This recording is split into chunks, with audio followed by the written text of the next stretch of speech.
بوڑھوں پر اللہ کا دردناک عذاب۔ اللہ تعالیٰ فرماتا ہے کہ جب میرے بندے کی عمر 40 سال ہو جاتی ہے تو میں اس کو 3 قسم کی بیماریوں سے محفوظ کر دیتا ہوں۔ پھر جب اس کی عمر 50 سال ہو جاتی ہے تو میں اس کی ماں اور بیوی کو بسم اللہ الرحمن الرحیم۔ ناظرین، ایک دفعہ ایک شخص حضرت علی رضی اللہ تعالیٰ عنہ کی خدمت میں حاضر ہوا اور ان سے سوال کیا کہ میرے بال سفید ہو جاتے ہیں، اس کا کیا مقصد ہے؟ حضرت علی رضی اللہ تعالیٰ عنہ نے فرمایا کہ جب حضرت آدم علیہ السلام زمین پر آئے اور وہ بوڑھے ہونے لگے اور ان کے بال بھی سفید ہونے لگے، اور جب پہلی مرتبہ حضرت آدم علیہ السلام نے اپنے بالوں کو سفید ہوتے دیکھا تو اللہ تعالیٰ سے عرض کی، اے میرے اللہ، میرے بال سفید کیوں ہو رہے ہیں؟ تو اللہ تعالیٰ نے فرمایا، بالوں کا سفید ہونا بڑھاپے، بزرگی اور تجربات میں فراوانی کی طرف اشارہ ہے۔ انسان کا بوڑھا ہونا انسان کو نفسیاتی خواہشات سے دور کرتا ہے اور اس بات کو واضح کرتا ہے کہ اس شخص کے پاس زندگی میں تجربات ہیں جس سے مشورہ لے کر آپ اپنے فیصلوں کو بہتر بنا سکتے ہیں۔ اس سے زیادہ بڑوں کے مشورے اللہ تعالیٰ زیادہ پسند کرتا ہے، یعنی کہ بوڑھوں کے پاس جو تجربات ہوتے ہیں وہ اچھا مشورہ دیتا ہے اور اللہ تعالیٰ بھی اس مشوروں کو پسند کرتے ہیں۔ اسی طرح بالوں کے احکامات کے حوالے سے آپ کو یہ بھی بتاتے ہیں کہ سفید بالوں کو کھیڑنا چاہیے یا نہیں، یا پھر بالوں کو رنگ کرنا چاہیے یا نہیں۔ عمر بن شعیب رضی اللہ تعالیٰ عنہ سے روایت ہے کہ حضور اکرم صلی اللہ علیہ وآلہ وسلم نے فرمایا، سفید بالوں کو نہ اکھیڑو، کیونکہ بڑھاپا بالوں کا سفید ہونا مسلمانوں کے لیے نور ہے۔ جو شخص حالت اسلام میں بڑھاپے کی طرف قدم بڑھاتا ہے، جب کسی مسلمان کا ایک بال سفید ہوتا ہے تو اس کی وجہ سے اللہ پاک اس کا ایک گناہ مٹا دیتا ہے اور اس کی ایک نیکی لکھ دیتا ہے اور اس کا ایک درجہ بلند کر دیتا ہے۔ اسی طرح یہ حدیث مختلف کتابوں میں بیان کی گئی ہے۔ حدیث کی جو کتابیں ہیں ان میں بھی ان کو بیان کیا گیا ہے۔ اب وہ دوسری بات کرتے ہیں کہ سفید بالوں کو رنگنا چاہیے یا نہیں۔ بالوں کو رنگنا خضاب کہلاتا ہے۔ رسول اکرم صلی اللہ علیہ وآلہ وسلم نے سفید بالوں کو رنگنے کا حکم دیا ہے۔ سیدنا ابو ہریرہ رضی اللہ تعالیٰ عنہ روایت فرماتے ہیں کہ رسول اکرم صلی اللہ علیہ وآلہ وسلم نے فرمایا، بڑھاپا بالوں کی سفیدی کو خضاب کے ذریعے بدل ڈالو اور خضاب نہ لگانے میں یہودیوں کی مشابہت نہ کرو۔ اسی طرح ایک دوسری روایت ہے کہ آپ صلی اللہ علیہ وآلہ وسلم نے فرمایا، یہودی اور نصارہ یعنی کہ عیسائی خضاب نہیں لگاتے، لہذا تم ان کے خلاف کرو، یعنی کہ خضاب لگاؤ۔ اسی طرح ایک اور جگہ بیان کیا گیا ہے کہ مہندی کا خضاب لگانا یا مہندی میں کوئی چیز ملا کر سفید بالوں کو رنگ کرنا بھی جائز ہے۔ زرد خضاب لگانا بھی ٹھیک ہے۔ سیدنا ابن عمر رضی اللہ تعالیٰ عنہ سے روایت ہے کہ رسول اکرم صلی اللہ علیہ وآلہ وسلم دم دباغت دیے ہوئے اور بغیر بال کے چمڑے کا جوتا پہنتے تھے اور اپنی ریش یعنی کہ داڑھی مبارک پر اپنی ورش، جو ایک گھاس ہے جو یمن کے علاقے سے ملتی ہے، اس کے ذریعے اور زعفران کے ذریعے رنگ لگاتے تھے۔ مہندی لگانا جائز کہا جاتا ہے، لیکن کچھ علماء کے نزدیک کہا جاتا ہے کہ رنگ لگانا جائز نہیں ہے، یعنی کہ مہندی تو لگائی جا سکتی ہے، لیکن جو آج مختلف قسم کی پروڈکٹس سامنے آ چکی ہیں، کیمیکلز جو ہیں جن سے رنگ لگایا جاتا ہے، جو آپ کے جلد پر بھی لگ جاتے ہیں، اور اگر اس کو جلدی نہ اتارا جائے تو آپ کی وہاں سے جلد بھی کالی دکھائی دیتی ہے۔ اسی طرح حدیث سے معلوم ہوتا ہے کہ آپ صلی اللہ علیہ وآلہ وسلم بعض دفعہ سرخ اور زرد خضاب لگایا ہے۔ حدیث میں حضور اکرم صلی اللہ علیہ وآلہ وسلم کے بالوں کو رنگنے کا بھی ذکر ہے۔ اسی طرح سفید بالوں میں سیاہ خضاب لگانا جائز ہے یا نہیں، اس حوالے سے بھی آپ کو بتاتے ہیں۔ سیدنا جابر بن عبداللہ رضی اللہ تعالیٰ عنہ سے روایت ہے کہ فتح مکہ کے دن سیدنا ابو بکر صدیق کے والد ابو قحافہ کو لایا گیا۔ ان کے سر اور داڑھی کے بال بالکل سفید تھے۔ حضور اکرم صلی اللہ علیہ وآلہ وسلم نے فرمایا، اس کا رنگ بدلو اور کالے رنگ سے بچو۔ اسی طرح ایک اور روایت ہے کہ سیدنا عبداللہ بن عباس رضی اللہ تعالی عنہ سے روایت ہے کہ رسول اکرم صلی اللہ علیہ وآلہ وسلم نے فرمایا، ایسی قومیں آخر اس زمانے میں آئیں گی جو کبوتر کی پپوتوں کی طرح کالے رنگ کا خضاب کریں گی، وہ جنت کی خوشبو تک نہ پائیں گے۔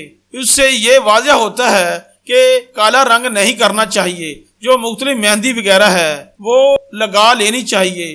سیدنا ابن عمر رضی اللہ تعالی عنہ سے روایت ہے کہ رسول اکرم صلی اللہ علیہ وآلہ وسلم نے غذا منع کیا ہے۔ غذا کی 4 اقسام ہوتی ہیں۔ سب سے پہلے یہ ہے کہ سر کے بال سارے نہ منڈوانا، بلکہ جگہ جگہ سے پھٹے ہوئے بادلوں کی طرح ٹکڑوں سے منڈوانا، جبکہ دوسری جو ہے وہ یہ ہے کہ درمیان سے سر کے بال منڈوانا اور اطراف سے بال چھوڑ دینا، جبکہ تیسری یہ ہے کہ اطراف منڈوانا اور درمیان سے سر کے بال چھوڑ دینا، جبکہ چوتھی یہ ہے کہ آگے سے بال منڈوانا اور پیچھے سے چھوڑ دینا۔ جو آج ہم مختلف فیشن دیکھتے ہیں، مختلف سٹائلز دیکھتے ہیں جو مغرب سے ہمارے معاشرے میں آتے ہیں، ان سے منع کیا گیا ہے۔ علامہ ابن تیمیہ رحمۃ اللہ فرماتے ہیں کہ عدل و انصاف قائم کرنے کے لیے اللہ اور اس کے رسول اکرم صلی اللہ علیہ وآلہ وسلم کی کمال صحبت اور شفقت سے انسانی جسم میں بھی عدل کا خیال رکھا کہ سر کا بعض حصہ منوا کر اور بعض حصہ ترک کر کے سر کے ساتھ بے انصافی نہ کی جائے۔ بالوں سے کچھ حصہ سر کا ننگا کر دیا جائے اور کچھ حصہ ڈھانپ لیا جائے، یہ ظلم کی ایک قسم ہے۔ اسی طرح سیدنا ابن عمر رضی اللہ تعالی عنہ سے روایت ہے کہ نبی اکرم صلی اللہ علیہ وآلہ وسلم نے ایک بچے کو دیکھا کہ اس کے سر کا کچھ حصہ منڈا ہوا تھا اور کچھ چھوڑا ہوا تھا۔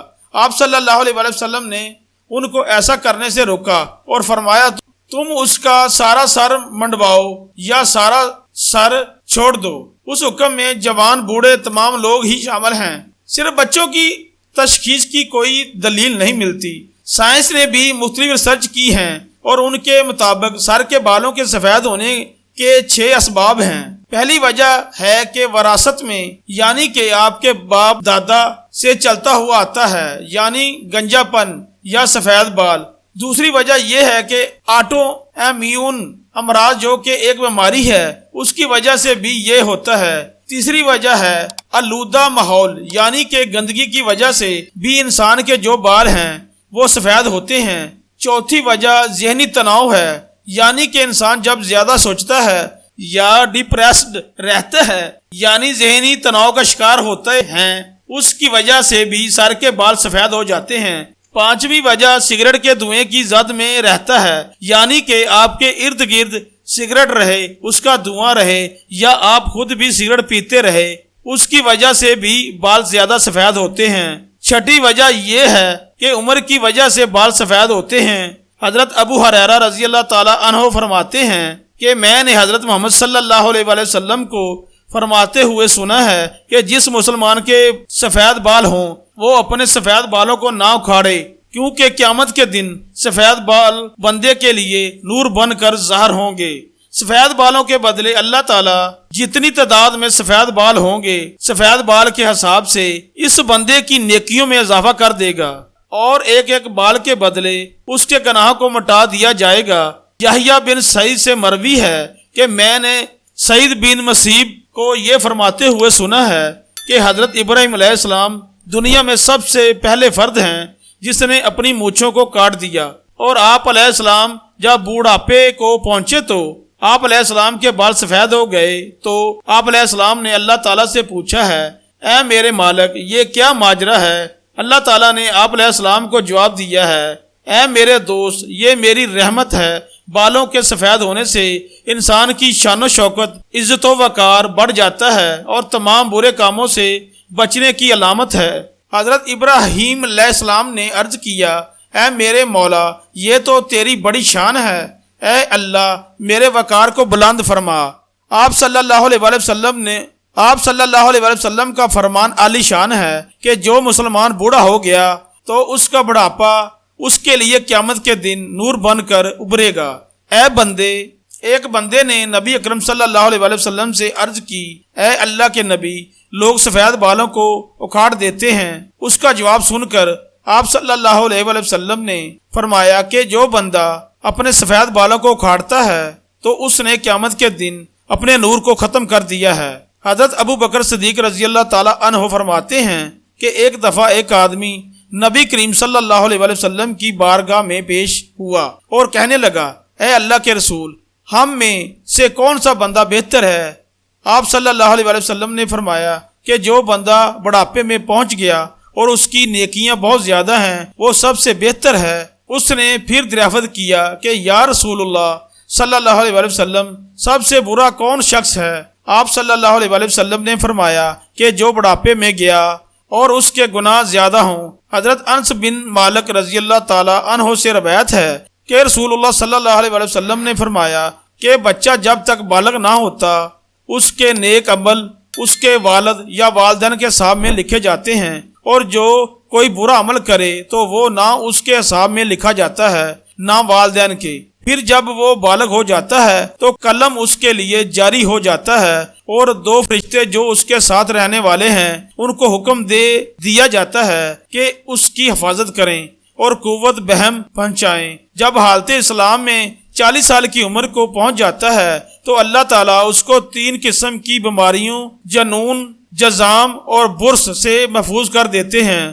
جب 50 سال کی عمر کو پہنچتا ہے تو اللہ تعالیٰ اس کا حساب ہلکا کر دیتے ہیں۔ جب 60 سال کو پہنچتا ہے تو اللہ تعالیٰ اس کو اپنی طرف رجوع کی توفیق دے دیتے ہیں۔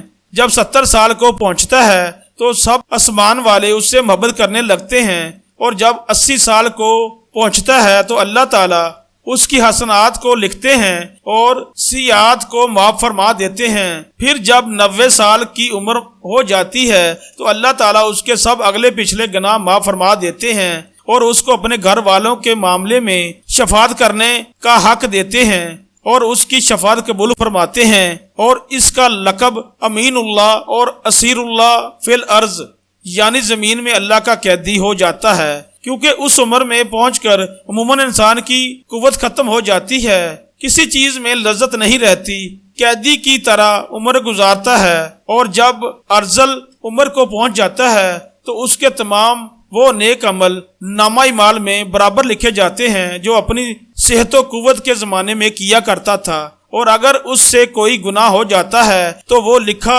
نہیں جاتا۔ حضرت جابر رضی اللہ تعالی عنہ سے مروی ہے کہ آپ صلی اللہ علیہ وآلہ وسلم نے فرمایا ہے کہ حضرت جبرائیل علیہ السلام ابھی میرے پاس آئے اور فرمایا کہ قسم ہے مجھے اللہ تبارک و تعالیٰ کی جس نے آپ کو حق اور سچ کے ساتھ بھیجا ہے، ایک آدمی نے 500 سال تک سمندر میں ایک پہاڑ کے اوپر رہ کر اللہ تعالیٰ کی عبادت میں گزار دیے۔ یہ پہاڑ تقریباً 30 مربع میل پر مشتمل ہے۔ یہ پہاڑ کئی سینکڑوں میل میں پہلے سمندر کے اندر واقع ہے۔ اللہ تبارک و تعالیٰ نے اس بندے کے لیے اس پہاڑ پر میٹھے پانی کا چشمہ عطا کر دیا جس کی دھار ہاتھ کی انگلی کے برابر ہے۔ اس پہاڑ کے پاس ایک انار کو اگا دیا ہے جس پر ہر دن ایک انار لگ جاتا تھا۔ وہ بندہ پہاڑ سے نیچے آتا، انار سے پیٹ بھرتا، پھر وضو کرتا اور اللہ تعالیٰ کی عبادت میں مصروف ہو جاتا تھا۔ جب اس نیک بندے کی موت کا وقت آیا تو اس نے اللہ تعالیٰ سے دعا کی ہے، اے اللہ میری موت سجدے کی حالت میں آئے اور میرے جسم کو پاک صاف جگہ پر محفوظ کر دیا جائے، اور جب قیامت کے دن دوبارہ مجھے زندہ کیا جائے تو سجدے کی حالت میں زندہ کیا جائے۔ اللہ تعالیٰ نے اس کی اس خواہش کو پورا کر دیا۔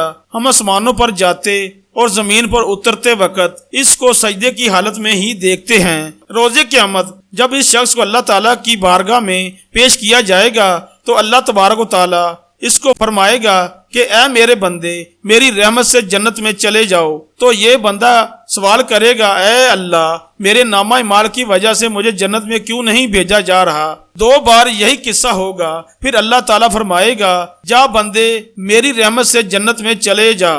پھر بندہ کہے گا، اے اللہ میرے اعمال کی وجہ سے مجھے جنت کیوں نہیں عطا کی جا رہی؟ تو اللہ تعالیٰ اسے فرمائے گا کہ تجھے جو نعمتیں میں نے عطا کی ہیں اس کا اور تیرے عمل دونوں کا حساب کتاب ہوگا۔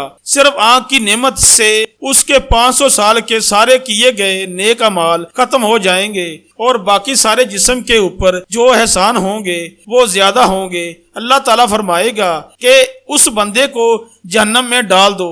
جب اس کو جہنم میں لے جانے کے لیے پکڑا جائے گا تو وہ بندہ کہے گا، اے اللہ تعالیٰ مجھے اپنی رحمت کے ذریعے جنت میں بھیج دو۔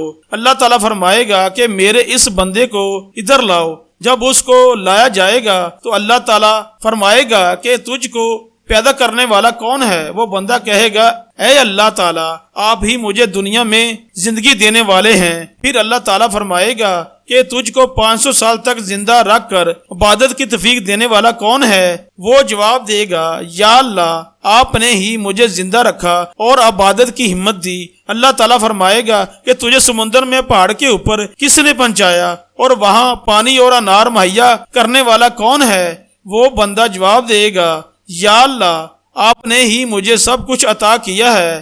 اللہ تعالیٰ فرمائے گا میں نے تیرے کہنے پر ہی میں نے تیری جان سجدے کی حالت میں نکالی اور سجدے کی حالت میں دوبارہ ڈالی، یہ سب میری رحمت کی وجہ سے ہی ہوا ہے۔ میں اب بھی تجھے اپنی رحمت کی وجہ سے ہی جنت میں داخل کر رہا ہوں۔ حضرت جبرائیل علیہ السلام نے فرمایا اے اللہ کے نبی، دنیا آسمان میں جو کچھ بھی وہ اللہ تعالیٰ کی رحمت ہے۔ اللہ تعالیٰ ہمیں بھی اپنی رحمت کے سائے میں رکھے اور ہمیں اپنی رحمت سے جنت عطا فرمائے، آمین۔ ناظرین کرام، اگر میری یہ ویڈیو اچھی لگی ہو تو میری ویڈیو کو لائک اور شیئر لازمی کریں اور میرے چینل کو سبسکرائب کریں۔ جزاک اللہ خیرن کثیرا۔